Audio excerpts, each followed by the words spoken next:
In this chapter, Hermes teaches us how to see God by contemplating his creation. When we look at the world only with our physical eyes, God is nowhere to be seen. But if we look with our thoughts, we see with spiritual understanding. Suddenly God is everywhere.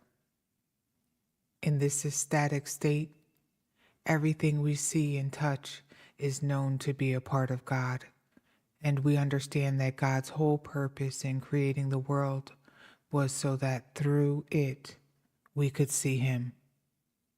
The cosmos is his body, and we can come to know him by contemplating its extraordinary order and beauty. Hermes asks us to consider the constant revolution of the stars in the night sky, the laws of fate, which he calls necessity, the goodness of everything that has happened and is happening. Could this all be so perfect without a supreme mind which maintains such exquisite order? Could it all just be happening accidentally? He reminds us of the marvel of our own birth. Who created us in the womb? Who perfectly crafted the individual detail of our bodies? Statues and portraits don't just happen. They are sculpted and painted. Surely such a work of art as beautiful and complex as our own physical forms must be the work of a master craftsman. The modern view is that we are a creation of the law of nature. Hermes would not disagree with this. He would simply ask, who decreed these laws? He is trying to return us to a childlike sense of awe in the face of the wonders of life. The world is a miracle, yet we take it for granted. If we take the time to reflect, it becomes obvious that we are surrounded by profound mysteries. The universe is a gigantic work of art, signed by an unknown master. Humble amazement is a prerequisite for coming to know God. Contemplate creation. Ask Adam to flash a ray of his illumination into your awareness, giving you the power to grasp in thought his sublime being. For the invisible may only be seen with thoughts, which are themselves invisible. If you can't see thoughts, do you expect to see Adam? Look with your mind, however, and he will appear to you, manifesting himself without reservation throughout the whole universe, so that you may see his image with your eyes and hold it with your two hands. Do you think Adam is invisible? Don't say that. Nothing is more visible than Adam. He created all things so that through them you could see him. This is Adam's great heart, that he manifests himself in everything. Everything can be known, including the insubstantial. Just as mind is known through thoughts, so Adam is known through his creation. Adam is the all-encompassing author of eternity, weaving everything into the fabric of reality. Because creation is visible, we can see the Creator. And this is the purpose of his creation. Since he is always creating, he can always be seen. So we should think and marvel and realize that we are blessed with knowledge of the Father. To know Adam's being, contemplate him in thought. To see him with your eyes, look at the exquisite order of the cosmos, the necessity which governs everything you perceive, the goodness of all that has been and that is to come to be. Look at matter filled with life and see Adam pulsating with all he contains. Contemplate the cosmos as his ancient body, which is ever prime and new. See the planets circling in eternal time. See the spiritual fire of the heavens turn to light by the sun and shed as goodness upon the earth. See the ever-changing moon which governs birth, growth, and decay. See the constellations of the Bear, which never rises or sets, but stays ever a fixed point, an axle around which the circle of the zodiac revolves. See the comets, which are called prophet stars, for when some future fate awaits the world, they emerge for a few days from their invisible home below the circle of the sun. Who is it that maintains such exquisite order? The sun is the greatest god in the heavens, a king to whom all the others pay homage. Yet this mighty god humbly submits to have smaller stars circle above him. Who is it that he obeys with awe? Each star travels its appointed range of space. Why don't all the stars run the same course? Who is it who has assigned to each its place? The Bear revolves around herself and carries around with her the whole cosmos. Who is it that appointed her this task? Who is it that fixed the earth and confined the sea within its shores? Someone must be the maker and master of all this. It can't just happen. All order must be created. It is only that which is out of measure which is accidental. Yet even disorder is subject to the master, who has yet to impose order upon it. If only it were possible to grow wings and soar into the air, poised between heaven and earth, you would see the solid ground, the flowing river, the wandering air, the penetrating fire, the circling stars, the encompassing heavens. What joy to see all this, borne along by the one impulse to perceive the unmoved mover, moving in all the moves. He who is hidden manifests through all of his works. Consider for a moment how you were created in the womb. Think of that skillful workmanship and look for the craftsman who made such a beautiful godlike image. Who traced the circle of your eyes? Who pierced your nostril and ears and mouth? Who stretched your insides and tied them fast? Who built your bones and wrapped your flesh with skin? Who separated your fingers and flattened your feet? Who shaped your heart and hollowed your lungs? Who made your beauty visible and concealed your guts within? How many crafts have been employed, and how many works of art created to form one human being? Statues or portraits don't just happen without a sculptor or painter. Has such a sublime work no creator? Introduction to Chapter 5, The Living Cosmos. In this chapter, Hermes succinctly outlines the essence of his philosophical ideas and paints the picture of the cosmos as a living being teeming with life. In the beginning, there is unity. Unity separates into two fundamental forces, which, like the negative and positive poles of a battery, generate everything. Hermes describes them as light and life, which become mind and soul. We experience them as thoughts and feelings. The oneness of God is both light and life. These two forces are the parents of the mind of the cosmos. This was experienced by Hermes in his original mystical vision as the Word, which calmed the dark waters, the fundamental laws of nature, which brings order. The physical cosmos is a perfect reflection of this ordering principle. The mind of the cosmos, the mind of the cosmos, the Word. is in turn a reflection of God, just as the spoken word reflects the intention of its speaker.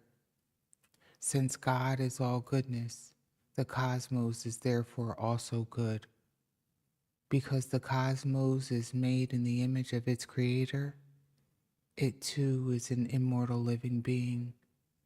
It is therefore impossible that any part of it can be dead. At its conception, it was filled with energy, which, as modern scientists have now proved, can neither be created or destroyed. Unlike the myriad forms that it passes through, energy itself is immortal. God is the source of this energy, which, through the laws of nature, creates life. The cosmic mind receives energy from God and gives it to all the things within the cosmos. Through this process, the cosmos is completely saturated with soul, the life force. Everything in it is alive. Nothing is dead. Not even so-called inanimate things. The cosmos is a great living being, which in turn gives life to all the lesser beings it contains. It is the whole which nourishes its parts, like a parent caring for its children. The living cosmos, the primal mind, which is life and light, give birth to the mind of the cosmos. The primal mind is ever unmoving, eternal, and changeless, containing within it this cosmic mind, which is imperceptible to the senses. The cosmos which senses perceives is a copy and image of this eternal cosmic mind, like a reflection in a mirror. First of all, and without beginning, is Adam. Second is the cosmos, made in his likeness. As the cosmos is a second God, it is also an immortal being. And because everything is in the cosmos, it is part of the cosmos. It is impossible that any part of it should die. The cosmos is all life. From its first foundations, there has never existed a single thing which was not alive. There is not, and has never been, and never will be, anything in the cosmos that is dead. Adam is light, the everlasting source of energy, the eternal dispenser of life itself. Once energy has been dispensed, its supply is governed by eternal cosmic laws. The cosmos has its being within the eternal energy from which all life issues, so it is impossible for it ever to stop or be destroyed. It is contained and bound together by the eternal life force. The cosmos dispense this life to all the things within it. It has a twofold movement. Energy is infused into the cosmos from eternity, and it in turn infuses life into all things within it. The mind and soul are manifestations of light and life. Everything moves by the power of soul. The body of the cosmos, within which all bodies are contained, is completely saturated with soul. Soul is eternally illuminated by mind. Mind is totally permeated by Adam. Soul fills and encompasses the whole body of the cosmos. It gives life to the great and perfect living creatures, which is the cosmos, which in turn gives life to all the lesser living creatures it contains. The cosmos is the whole, which generates and nourishes the parts. Like a parent caring for its children, it receives its supply of goodness from Adam, and it is this goodness which is the true power of creation. The cosmos is the image of Adam, and since Adam is all goodness, the cosmos is all good. The Circle of Time, Chapter 6, Introduction. In this chapter, Hermes explores the nature of time and change. Everything in the cosmos is constantly changing. Things are born, pass away, and come into existence again, like old plants dying each winter to return as new shoots each spring. All these changes, however, are governed by unchanging natural laws. In this way, therefore, it could also be said that the cosmos is essentially changeless. Time regulates the natural process of changing in the cosmos. It is measured by the recurring cycle of the stars and the sun, which revolve in fixed and permanent orbits. Unlike our modern picture of time as a straight line from the past to the future, Hermes sees time as a circle. We too actually measure time in circles. A day is a circle of time which begins again when the sun rises each morning. The year is a circle of time measured by the Earth's orbit around the sun. Vaster circles of time are expressed by the movements of the constellation of the stars. All of these cycles eventually bring things back to where they started. It is impossible to say where that is. However, for a circle has no starting point, you cannot say where it begins and where it ends. Hermes ultimately points to a deeper understanding of time. The past has gone and does not exist. The future has yet to happen and does not exist. The present moment passes away so quickly that it has no permanence. Before we have even said now, the moment has gone. We could never catch the present, so in what way could it be said to exist? This mystical insight into the illusory nature of time is a way to glimpse the oneness of God, who exists beyond time. For God, there is no past, present, and future, only eternity. Freeing ourselves from the illusion of time is yet another way we can experience God. The circle of time. In a sense, the cosmos is changeless because its motions are determined by unalterable laws, which cause it to revolve eternally without beginning and end. Its parts manifest, disappear, and are created anew, again and again, in the undulating pulse of time. Through the process of time, life within the cosmos is regulated and maintained. Time renews all things in the cosmos by the circling process of change, measured by the heavenly bodies returning to their former positions as they revolve around the heavens. The present issues from the past and the future from the present. Everything is made one by this continuity. Time is like a circle where all the points are so linked that they cannot say where it begins or ends. For all points both precede and follow one another forever. Yet, there is an even deeper understanding. The past has departed and no longer is. The future has not yet arrived and is yet to be. Even the present does not last. So how can it be said to exist when it doesn't stay still for a moment? Chapter 7, Introduction, The Gods. In this chapter, Hermes discusses the many powers through which God administers creation.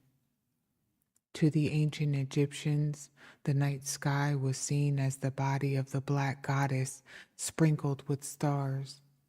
In the Hermetica, she is known as the great goddess Destiny, whose unalterable laws are written in the unchanging star fields of the constellations.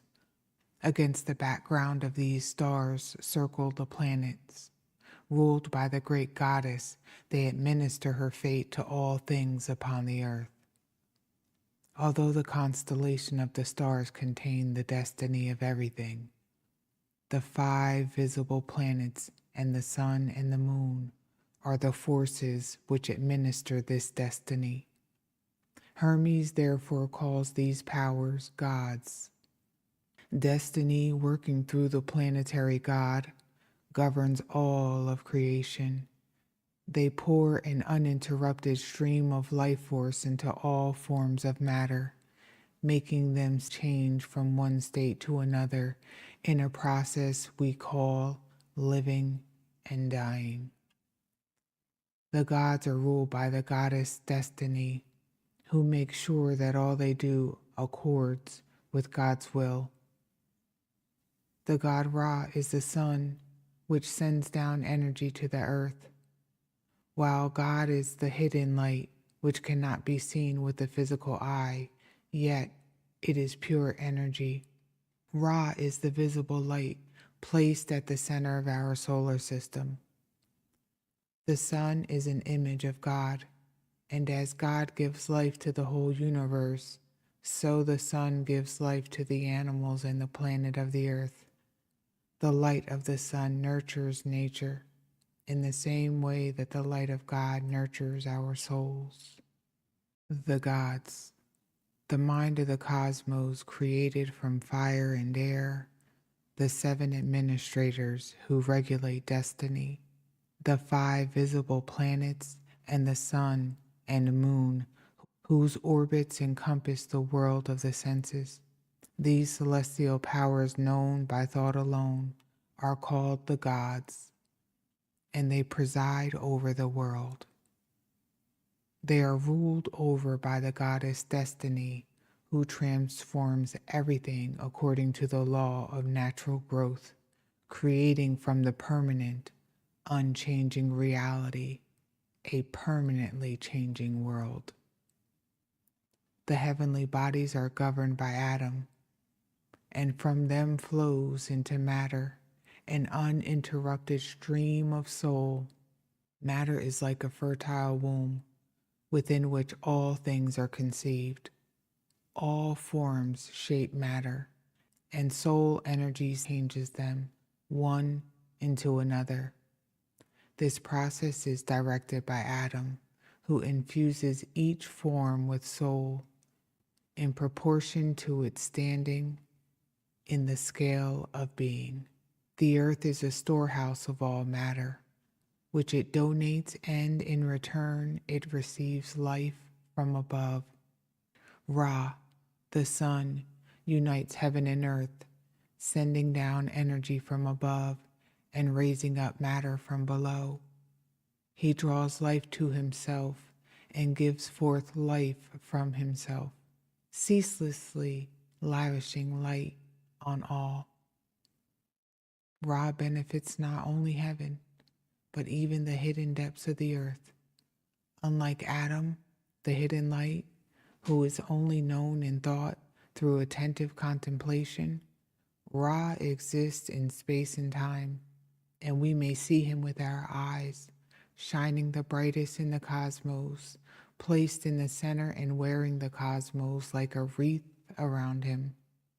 He lights up above and below. He lets the cosmos go on its way, but never lets it wander.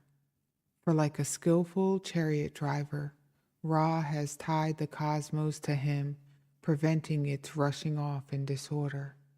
And his controlling reins are rays of light.